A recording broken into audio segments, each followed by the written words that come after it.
నమస్తే. ఇప్పుడు మీరు చూడబోతున్న వీడియో ఖచ్చితంగా మీకు ఉపయోగపడుతుంది, నచ్చుతుంది కూడా. మరి మీకు నచ్చిన విషయం నాకు తెలియాలి అంటే ఈ వీడియోని మీరు లైక్ చేయాలి, షేర్ చేయాలి, అలాగే మన ఛానల్‌ని సబ్స్క్రైబ్ చేయాలి. మీ సపోర్ట్‌ని నాకు అందిస్తారు కదూ! ఓకే. ఇప్పుడు వీడియోని స్టార్ట్ చేద్దాం. నేను మీ జయశంకర్ సిస్లా. మన పిల్లలకి పుట్టిన తేదీని అనుసరించి బలమైన సంఖ్యాబలంలో పేరు పెడదాం. సమాజానికి, దేశానికి బలమైన పౌరులనిద్దాం. ఏ ఇంట్లో కూడా అర్ధాయుష్ మరణాలు లేకుండా చేద్దాం.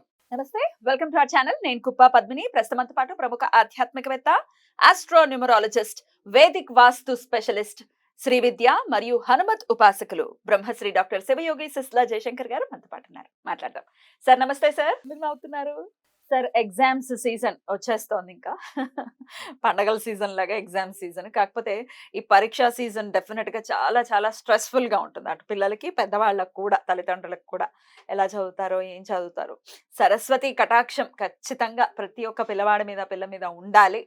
అమ్మవారి కటాక్షం తో చాలా చాలా అభివృద్ధి చెందాలి ఏ పిల్లవాడైనా. ఎందుకంటే వాళ్ళ పిల్లలు వాళ్ళకి సంబంధించిన వాళ్ళే కాదు, నేటి బాలలే రేపటి పౌరులు కాబట్టి అందరూ బాగుండాలి.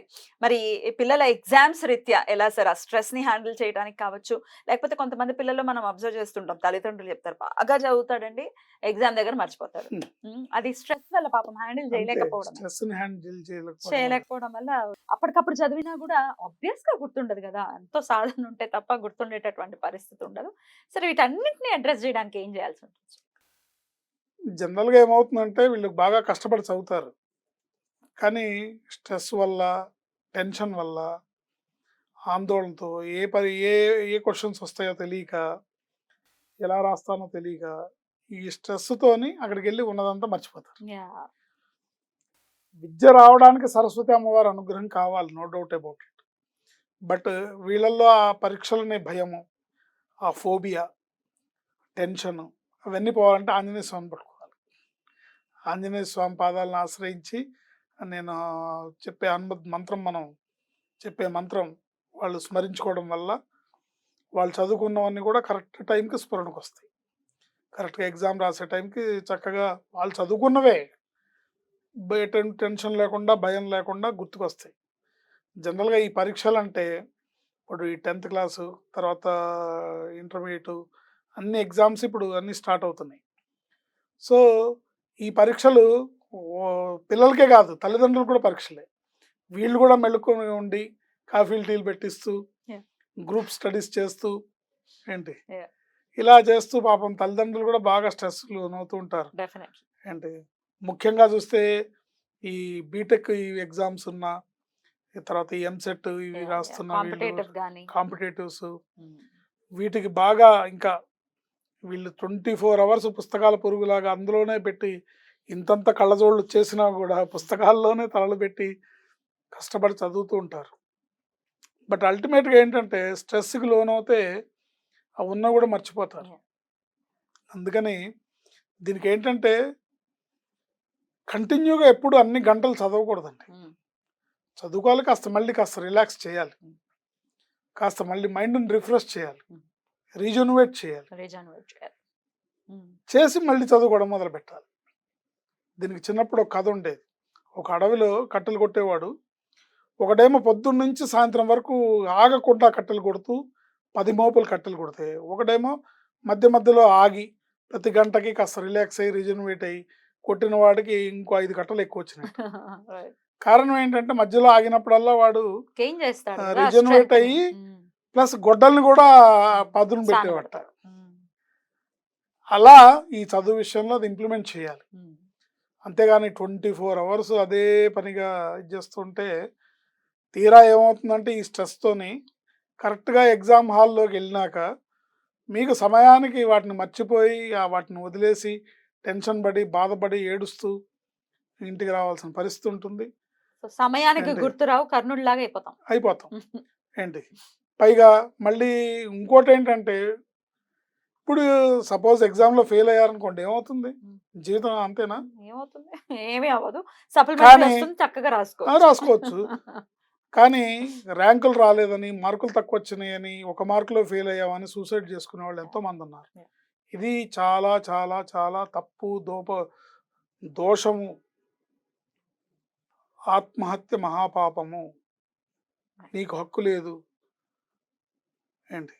సో అలాంటి వాళ్ళందరికీ, ఈ మెంటాలిటీ ఉన్న వాళ్ళందరికీ కూడా చక్కగా చదువు వస్తుంది ఏంటి, ధైర్యం. చదువుకున్నవి బాగా గుర్తుంటాయి, బాగా రాయగలుగుతారు, ధైర్యంగా ఉంటుంది, ఎటువంటి భయం లేకుండా మీరు నిర్భయంగా ఉండడమే మీకు అన్ని సగం మర్చిపోకుండా చదువుకున్నామని. ఏముంది, సంవత్సరం మొత్తం చదువుకున్నవేగా ఏంటి. కొంతమంది ఉంటారు సంవత్సరం అంతా ఆడుతూ పాడుతుంటారు, ఆ 2 నెలలు బాగా చదువుతారు, చక్కగా రాసేస్తారు, హ్యాపీగా రాసిస్తారు. అలాంటిది ఒక బ్యాచ్ ఉంటుంది. రాత్రికి రాత్రి చదివేసేసి కానీ 365 డేస్ రాసి చదువుకున్న వాళ్ళు తీరా ఎగ్జామ్ హాల్కి వెళ్ళినాక మర్చిపోయే ప్రమాదం చాలా మందిలో చూస్తూ ఉంటాం.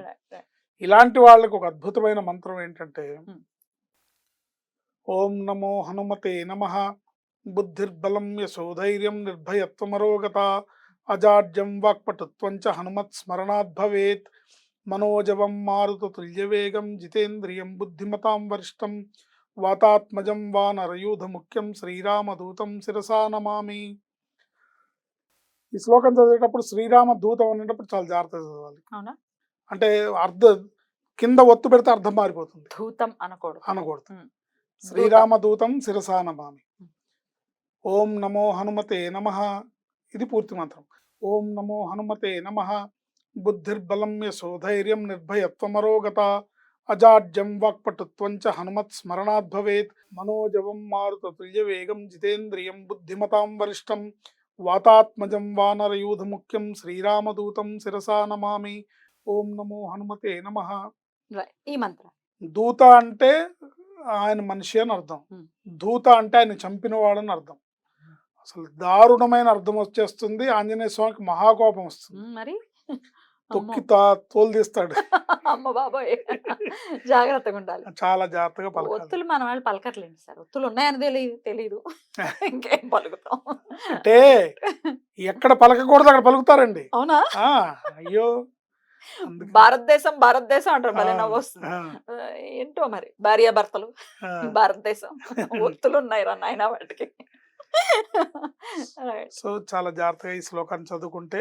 సార్ ఎన్నిసార్లు చేయమంటారు? మినిమం 11 సార్లు. రైట్. అయితే పిల్లల కోసం మేము చదివేచ్చా అని పెద్దవాళ్ళు అడుగుతారు సార్, వాళ్ళకి వాళ్ళని ఇద్దరిని చదవమన్నా. పిల్లలు చదవాల్సిందే ఏంటి. పిల్లల బదులు మీరు రాయరుగా ఎగ్జామ్, రాయరు. వాడి భయాన్ని మీరు చదివితే ఎట్లా పోతుంది? ఎవరికి ఆకలిస్తే వాళ్ళే తినాలి. వాళ్ళ బదులు మనం శ్వాస తీసుకోలేము, వాళ్ళ బదులు మనం ఆహారాన్ని తినలేము, వాళ్ళ బదులు మీరు ఎలా చదువుతారు? మీరు ప్రార్థించవచ్చు దేవుణ్ణి ఏంటి, ఆయన మీ ప్రార్థనలు విని వాళ్ళకి కొంత ఇవ్వచ్చు, కానీ ఎవరికి వాళ్ళకి వాడే అర్హత ఏంటనేది కూడా ఆయన చూస్తాడు. కాబట్టి ఇద్దరూ చదివితే ఇంకా బాగుంటుంది.